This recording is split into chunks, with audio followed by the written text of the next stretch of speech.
Hello, hello. So, short video, hopefully, talking about the various cool things that the X-Wing Minis have.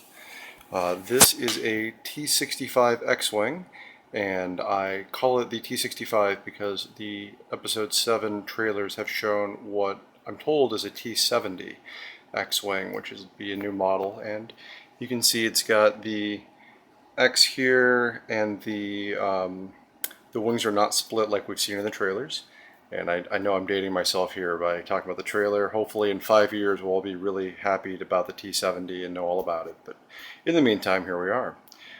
The X-Wing Minis game, most of the ships take place on the same 1 to 270 scale.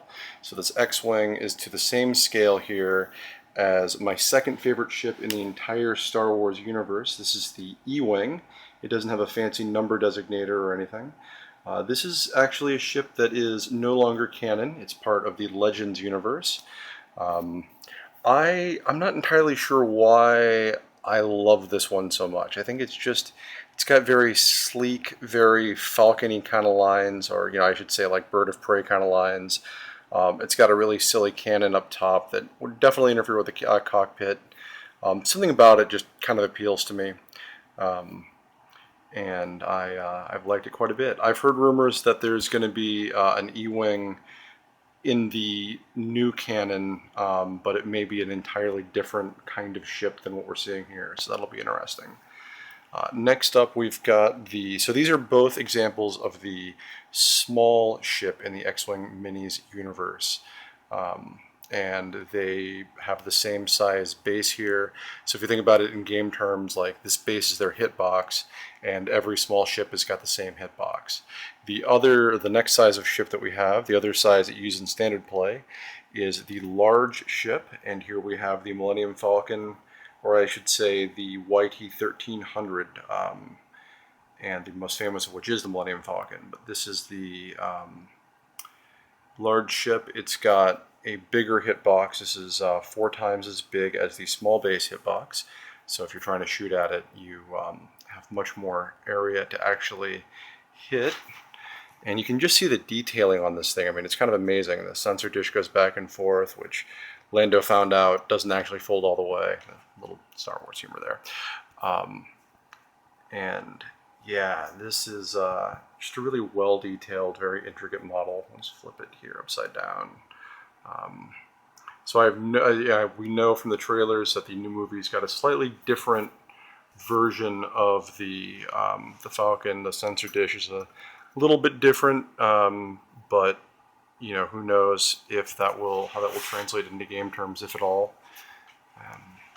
And again, so all 3 of these ships are on the same 1 to 270 scale, so that if they were to build these things in actual models, to use in movies, and I understand they did, this would be the actual size difference that you would see.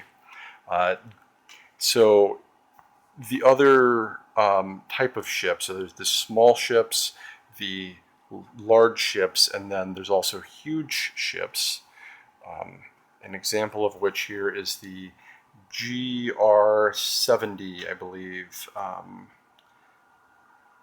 medium freighter, also known as the Rebel Light Freighter. And this is a huge ship. This is not on the same scale as the other 2 ships because it would just be far too big to be practical. And even though the board that you play it on, or like the table space you have to clear for it, is significantly bigger, you still end up with too much space being taken up by a ship if it was on the same scale. So they made some compromises, and I'm just showing you the detailing here because this is gorgeous. And if you notice, there are 2 bases on the huge ship, and then each of the bases is the same size as a large ship base.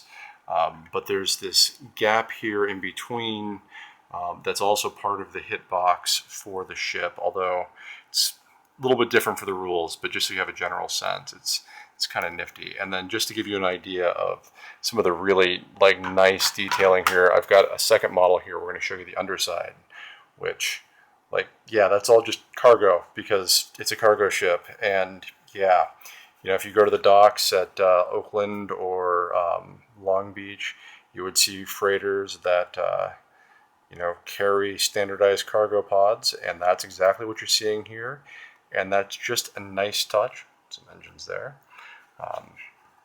So I don't know. Speaking of the before we move on, speaking of the freighters and the cargo, the cranes at the Port of Oakland were actually the inspiration for the AT-ATs, which means nothing for this video, but it's just kind of a fun idea. All right, and now we see sort of the current crown jewel of the huge ships, the CR-90. Sorry, the the CR-90 Corvette, and this thing is gorgeous. This was originally in Star Wars designed to be the Millennium Falcon, but somebody said that the ship looked too much like something from 2000: A Space Odyssey, so they took the model and repurposed it. And yeah, this is actually, I believe, the first spaceship that you ever see in any Star Wars movie if you start from New Hope and move forward. And they've done a fantastic job with this. Let's see, you can see the sensor dish here going back and forth. I could loosen that a bit. There we go, get it all the way around. I don't want to break it though. And then same thing with this little gun. Now the fact that these things spin and move means absolutely nothing in the game terms, but is a whole lot of fun just that they went to that extra step. And then we see we have the same base size here, but the gap between the two is bigger than the gap that we see here. So let's see if we can line these up properly. So if you see it, so that ends up being a significantly bigger model, and because of the way you turn things for huge ships being from the center area, I think it has some small implications for how these things actually handle. And again, this model is not to the same scale as any of the others because it just didn't quite make sense. This is roughly the largest ship that you can put into the game as a huge ship. Otherwise, you end up with things that are, you know, all out of proportion to how they, you know, if you had a Star Destroyer, you could technically make it this same size, but then its presence on the board would just be wrong. You know, it wouldn't feel right to have something that can literally like fit one of these inside it with room to burp, and then, you know, but you could make it the same size, and yeah, that just it doesn't feel right in game terms, so they can't include it, and anything much bigger than this just starts to feel off. Which is in one sense unfortunate that some of my favorite ships, like the Nebulon B frigate, won't be in this game.